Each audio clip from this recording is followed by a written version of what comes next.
Okay, hi. So we're on page 54 and we have a new piece called Duet.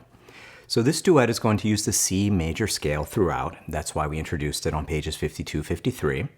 It's a different duet from the ones that we've learned earlier. Okay, if you think about Canción, 3-play, Carnival, they all really clearly had a guitar 1, which was our lead guitar, and a guitar 2, which was our rhythm guitar.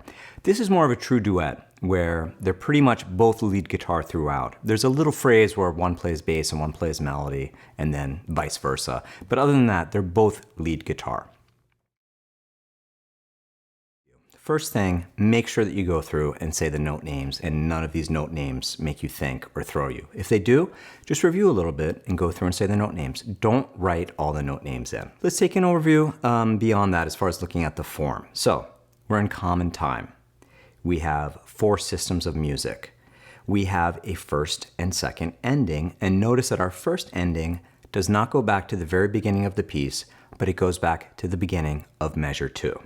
So that would be played from the beginning of the piece to first ending, and then back to measure 2 to first ending, skip over it to the second ending. So that's how that works.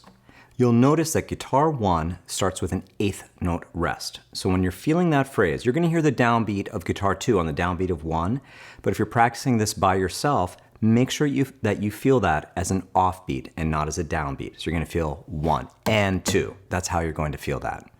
Same thing in the second measure of guitar 2. You're going to come in on the and of 1. So that's going to feel like 1 and 2.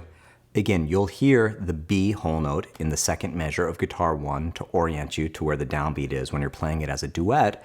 But if you're practicing it by yourself, make sure that you're cognizant of that or aware of that and that you come in on the and of 1 and don't feel it as a downbeat. So let me talk about what's going on with the fingering here in measure 2 of guitar 1. You'll notice that we have the note B with a 1 underneath it, and then to the right it says second time only. So this is a recommendation, it's optional, but if you look at what's happening here, if you look at the last beat, the and of 4 of the first ending, okay? So the third system, measure 9, we have an E there. E is played on the second fret of the D string. Coming back up to the top, taking the repeat, you have to come to the B on the second fret of the A string. So if you try to hop that quickly with your second finger, you can do it, but it's hard to really have the notes be legato. So what I suggested there is just the second time only. The first time you do play it, but you can play it normally with your second finger. But the second time through, you may want to come in and do that with your first finger. So let me show you what I mean. If I'm playing the first ending of the guitar 1, it sounds like this.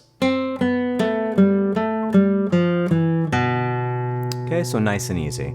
This also occurs if you look, we have the same issue in guitar 2 from the half note on beat 3, the note E of the second system, okay, of measure 6. We have an E, which then comes to an A of measure 7, which would be played with your second finger on the second fret of the G string. Again, if you feel comfortable and it sounds good to you, you can do both of those with your second finger. When I play it, sometimes I might use a different fingering. Like, let me show you what I mean. If I'm coming up from measure 5 in guitar 2. 1, 2, 3, 4, 1, 2. So here I may come to my third finger on the A, because then I can let the E ring for its entire duration before I go to measure 7. So going into measure 7, I would go from this, coming from the E, 3, 4. So see how I did that? So that's optional, but if it feels better to you, you can do that with your third finger on the A of beat 1 of measure 7. Both of those are optional, but that's what I feel more comfortable doing. Okay, so let me play each part individually for you, and then I'll put them together at the end so you can hear how it sounds as a true duet. For those of you that are playing with your fingers, you may notice in the video that I'm only playing with I and A. That's because my middle finger nail is coming off, okay? So I have to do it with the I and A. You can practice that if you want. It's for advanced people to just practice with I and A.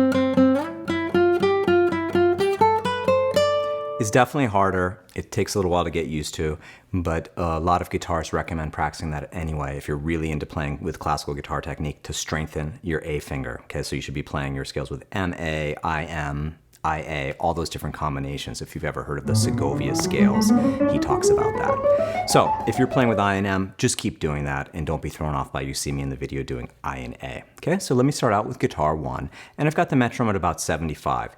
You can do it wherever you want. I would play this piece slowly at first, and then later maybe try speeding it up. 1, 2, 3, 4.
One, two, three, four.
1, 2, 3, 4.